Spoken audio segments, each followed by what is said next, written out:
Hello, family of the living God. Now we'll talk about how to read the Bible. Because many believers quote scriptures, but they do not have power. Reading the Bible from cover to cover or memorizing verses are cool. Nothing wrong with that.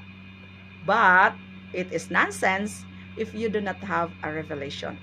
If you do not have an encounter with God.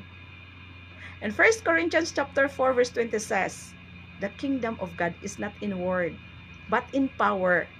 And you know what? The power of God is in the word. So how come you have the word, but you do not have power? Now my question is, what is your approach to your Bible?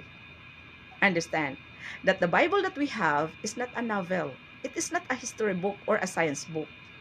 It is a spiritual book, which contains the word of God and a word of man, inspired by